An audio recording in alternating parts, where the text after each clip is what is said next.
Suatu waktu di tengah syuting siang hari yang panas terik, gangguan kesehatan yang aku alami itu mulai terasa kambuh lagi, sehingga aku nggak bisa berdiri, nggak bisa bergerak, sampai teman-temanku harus mengangkat aku ke tempat yang lebih teduh.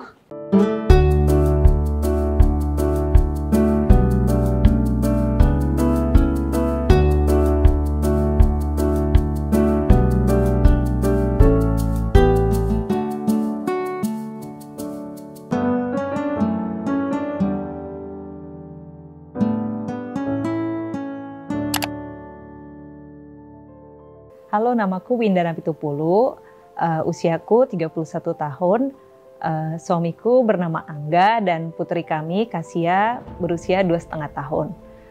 Kesibukanku sehari-hari selain menjadi ibu rumah tangga, aku bekerja sebagai content creator dan juga memanage sosial media beberapa akun di Instagram.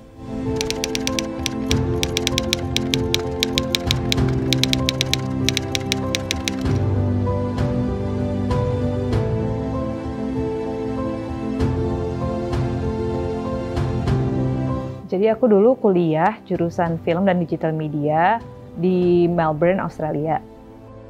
Waktu aku di tahun terakhirku, aku sempat mengalami keluhan kesehatan, yaitu kesemutan di sebelah kaki kanan. Dulu aku nggak terlalu khawatir sama keluhan ini karena aku masih bisa beraktivitas, masih bisa jalan kaki, masih bisa naik angkutan umum. Walaupun sudah mulai merasa terganggu karena jadi lebih cepat capek, kadang-kadang jatuh, sama kehilangan keseimbangan kalau berdiri atau berjalan terlalu lama. Kemudian setelah aku lulus kuliah, aku mulai bekerja di salah satu stasiun TV swasta sebagai creative scriptwriter.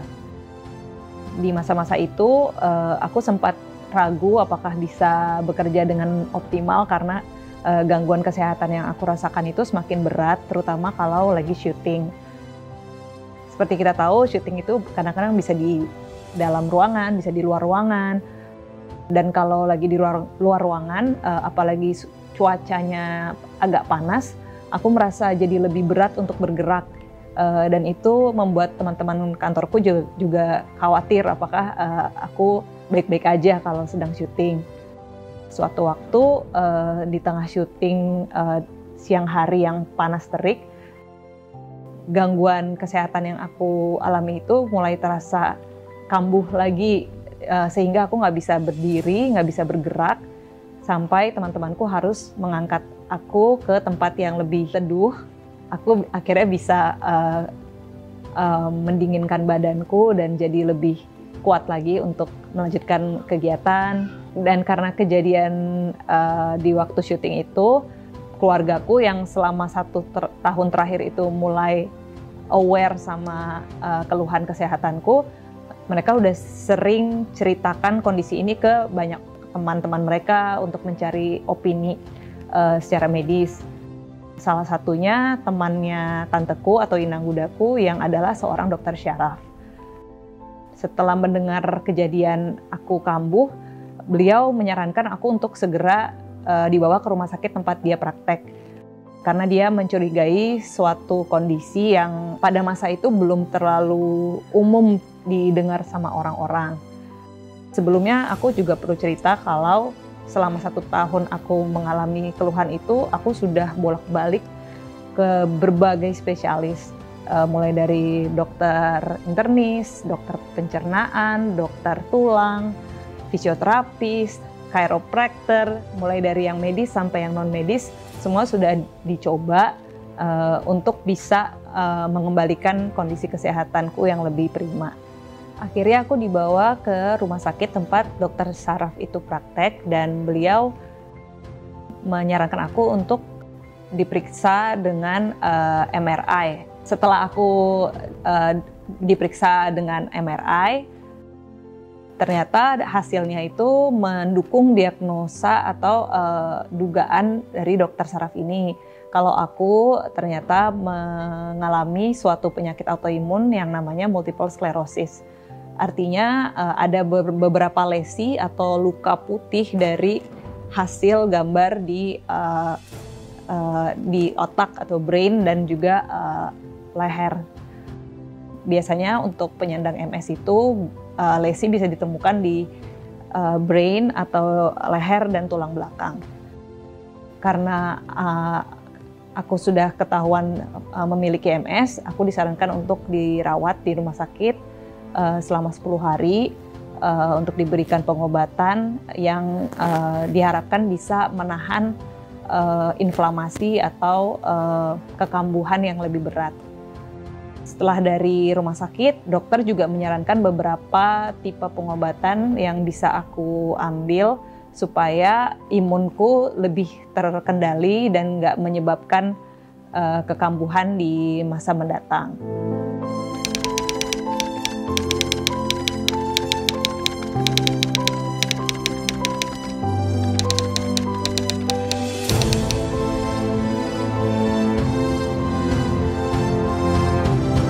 Penyakit MS itu sejenis penyakit autoimun di mana sistem imun yang seharusnya melindungi tubuh kita dari berbagai penyakit, dia menyerang sel tubuh yang sehat di penyandangnya.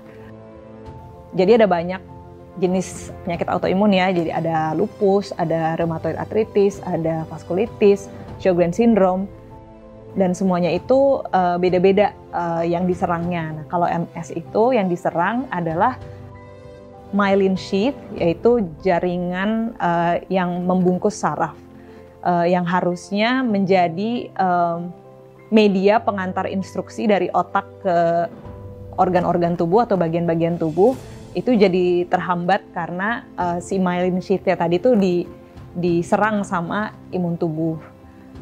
Sebagai contoh, karena aku kebetulan diserang adalah pengatur keseimbangan, jadi yang seharusnya aku bisa berdiri tanpa pegangan, bisa berjalan dengan lurus, karena MS tadi aku jadi kehilangan keseimbangan dan terbatas dalam mobilitasnya. Selain itu ada beberapa gejala lain juga seperti kalau di penyandang MS lainnya ya, kalau aku kebetulan nggak mengalaminya, tapi di penyandang MS lain itu ada yang menyerang vision, eye vision, jadi mereka sering kabur pandangannya, atau kalau di lidah mereka jadi bicaranya cadel, ada juga yang di tangan, jadi mereka nggak bisa memegang pensil atau benda-benda kecil. Jadi itu semua tergantung dari letak di mana imun menyerang si myelin sheath-nya.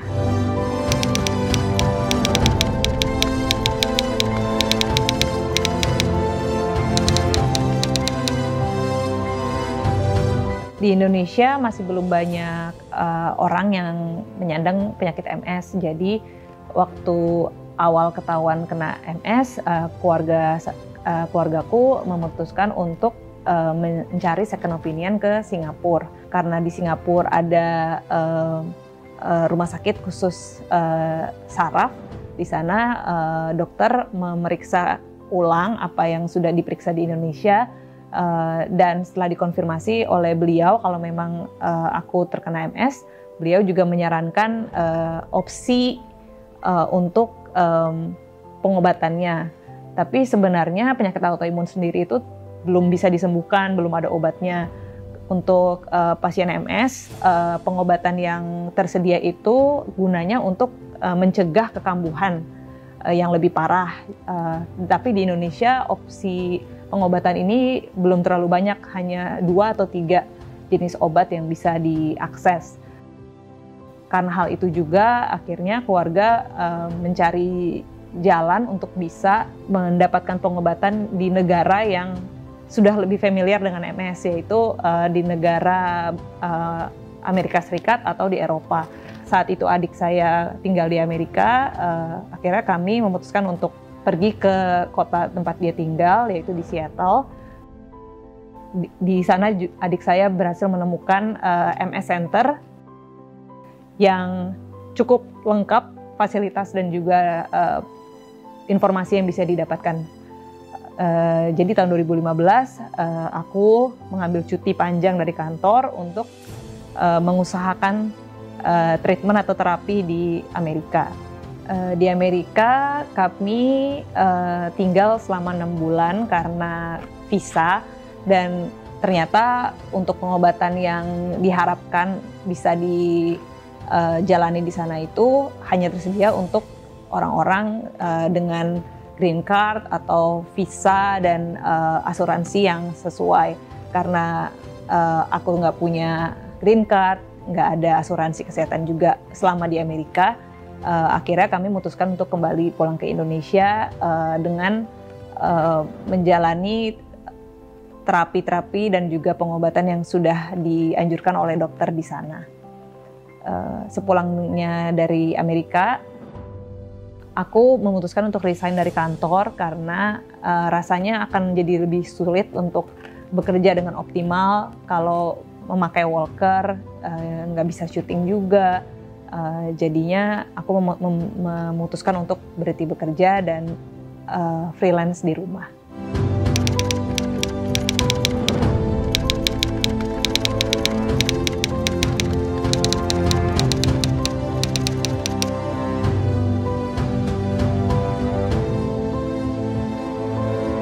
Jadi di tahun 2015 itu adalah tahun yang penuh dengan perenungan buat aku pribadi. Jadi kayak aku ini sakitnya separah apa sih gitu, atau masa depanku tuh akan berubah banget nggak sih karena aku sakit MS. Di tahun 2015 itu aku punya banyak waktu untuk journaling, buat menulis, buat berdoa untuk, dan juga sharing bareng keluargaku dan juga sahabat-sahabat aku. Kayaknya melalui momen-momen itu aku tuh mulai merasakan bisa berdamai dengan penyakit kronis ini. Aku nggak bisa bilang semua orang akan punya pattern yang sama gitu kalau mengalami hal yang berat di hidupnya, tapi kalau buat aku itu adalah proses yang sangat mengubahkan cara pandangku. Di saat aku berpikir kalau punya penyakit kronis itu adalah akhir dari mimpi, akhir dari cita-cita, dan aku juga jadi takut berekspektasi karena nanti takut kecewa. Ternyata justru Tuhan memakai penyakit MS-ku ini untuk memperbaharui cita-cita dan mimpi aku. Aku jadi lebih bergantung sama Tuhan, dan aku juga jadi lebih rileks untuk menjalani hari-hariku karena aku tahu aku ada orang-orang yang mensupport, orang-orang yang akan terus mendoakan aku untuk bisa tetap semangat menjalani hari-hari. Dulu kalau masih kuat, masih sehat, aku biasanya kayak berusaha mengkontrol semua hal sendiri, menjalani hari-hariku dengan ide-ideku sendiri, dengan agendaku sendiri. Tapi dengan adanya MS, aku jadi belajar untuk menyerahkan semuanya ke Tuhan, dan ternyata itu jauh lebih rileks untuk bisa menghadapi masa depan. Dan di momen aku menyadari hal itu, ternyata Tuhan membukakan opportunity yang di luar dugaanku. Contohnya, waktu aku pikir ini adalah akhir dari karirku, ternyata Tuhan memberikan lebih banyak free time untuk aku bisa explore dunia kreatif dengan cara yang berbeda. Aku bisa menggambar, bisa jadi menulis lebih sering, bisa graphic design dan ilustrasi. Jadi itu semua hal yang bisa aku explore di masa-masa aku freelancing. Kemudian aku juga dipertemukan dengan komunitas autoimun, di mana ada banyak banget penyandang autoimun dari seluruh Indonesia yang penyakitnya nggak sama persis sama aku, tapi kurang lebih mereka menjalani atau mengalami pergumulan yang mirip. Setelah bertemu dengan mereka, kami akhirnya malah memutuskan untuk mendirikan komunitas autoimun Indonesia yang sekarang sudah ada ribuan member dari seluruh Indonesia. Aku juga menemukan sahabat-sahabat baru yang perjuangannya mungkin jauh lebih berat daripada aku, dan itu sangat menguatkan dan menyemangati aku. Hal lainnya yang juga aku syukuri adalah Tuhan mempertemukan aku dengan suamiku sekarang, Angga. Di masa-masa aku sudah lebih berdamai dengan penyakit autoimun ini. Di waktu itu Angga sudah tahu kalau aku punya penyakit karena aku sudah pakai walker, jadi dia bisa melihat kalau aku memiliki keterbatasan. Tapi justru keterbatasan itu tidak membuat dia berhenti untuk mencari tahu aku ini sebenarnya sedang bergumul dengan apa sih. Dan itu adalah awal dari pertemanan kami berdua sebelum akhirnya kami memutuskan buat jalan bareng, berkenalan lebih intensif, hingga akhirnya kami berpacaran dan memutuskan untuk menikah.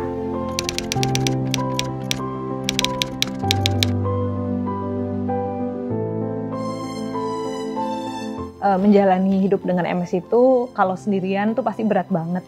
Jadi aku bersyukur banget yang membuat aku nggak depresi, nggak stres, atau frustrasi dengan kondisi ini adalah orang-orang di sekitarku, yaitu keluargaku, orang tuaku, adik-adikku, keluarga besar dari papa, keluarga besar dari mama. Jadi bisa kebayang ya, banyak sekali orang yang ada di inner circle-ku, dan juga sahabat-sahabat yang mendoakan aku dan rajin menanyakan kabarku.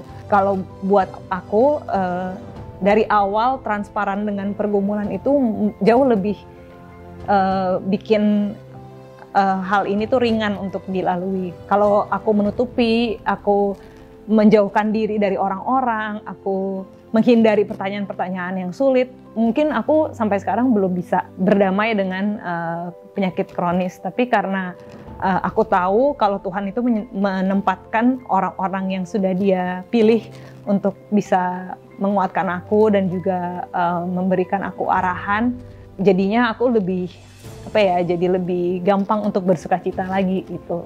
Setelah itu juga aku juga mengadopsi seekor Siberian Husky di tahun 2016. Waktu itu usia anjingku itu 3 tahun, dan sejak memelihara dia, aku juga jadi punya semangat lagi untuk menjalani hari-hari karena ada seseorang atau seekor anjing yang akan aku perhatikan dan membutuhkan perhatianku. Kemudian aku menikah, dan suami aku, keluarga besar suami aku juga sangat suportif. Mereka menerima kondisi aku, dan aku juga merasa nggak dijudge atau nggak dikucilkan karena kondisi MS ini.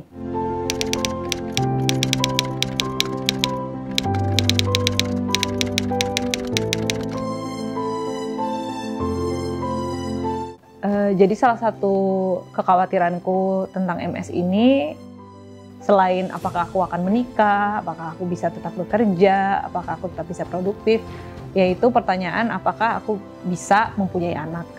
Jadi sebelum menikah, aku dan Angga berkonsultasi dulu dengan dokter, dan kata dokter tidak ada hubungannya bisa punya anak atau enggak dengan penyakit autoimun.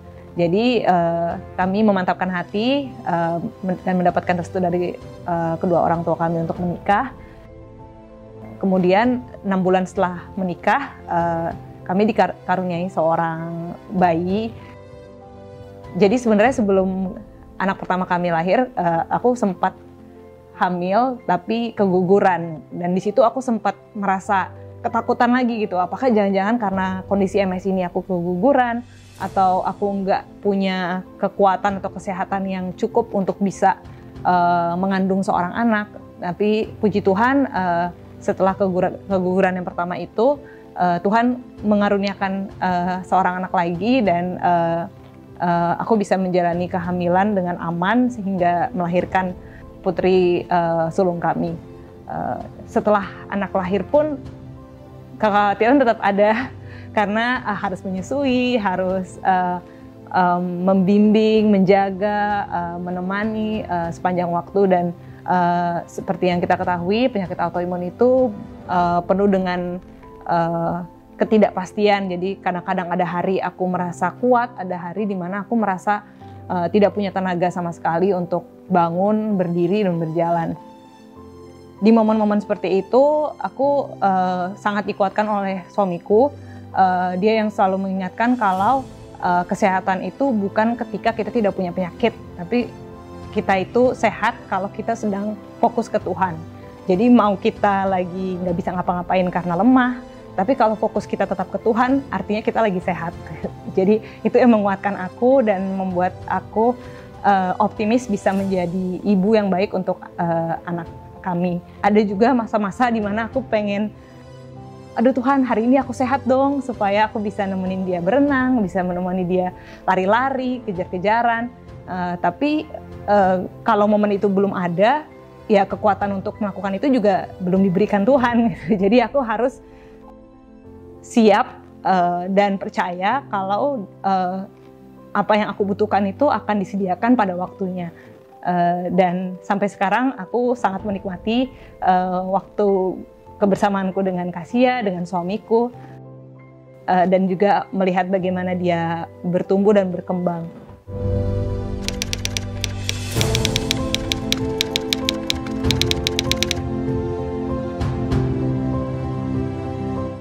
Karena MS, aku jadi lebih banyak merenungkan apa saja sih yang menjadi definisi aku sukses atau bahagia itu gitu. Jadi karena aku sakit, aku jadi lebih memikirkan hal-hal yang long term gitu, bukan hal-hal yang sementara aja gitu. Misalnya, oh aku akan happy nih kalau aku bisa ngerjain ini seperti yang aku mau gitu, atau aku merasa sukses nih kalau apa yang aku rencanakan berhasil.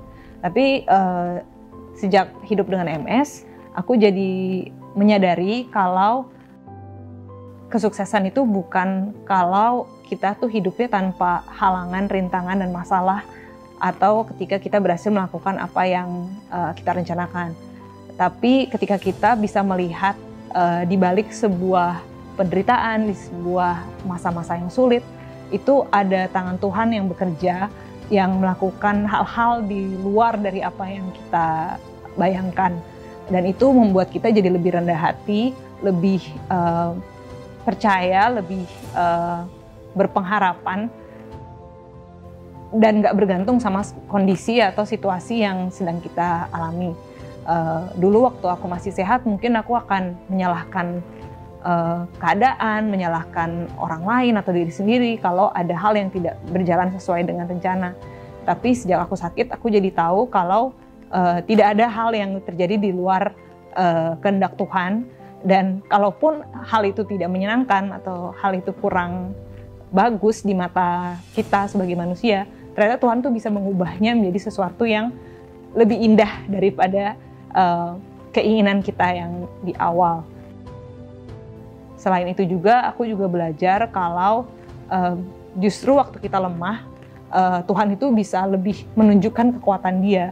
Kalau kita sedang merasa kuat, merasa bisa ini itu, kita jadi ingin menunjukkan siapa diri kita dan semua kredit kita yang ambil gitu untuk bisa memegahkan diri atau menunjukkan kemampuan kita. Tapi justru ketika kita nggak berdaya, nggak bisa ngapa-ngapain, disitulah Tuhan turun tangan dan orang bisa melihat kalau semua yang dikerjakan dan keberhasilan itu yang melakukannya adalah Tuhan.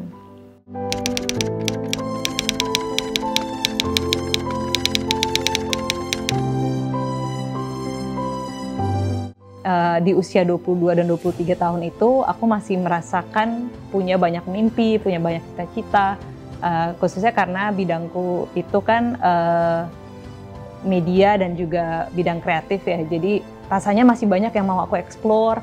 Aku juga punya cita-cita ingin traveling ke negara-negara lain untuk bisa menjadi seorang videographer atau desainer. Tapi dengan memiliki keterbatasan fisik, aku langsung berpikir mimpiku itu tidak mungkin bisa terjadi, atau aku harus merevisi mimpi itu supaya aku nggak kecewa.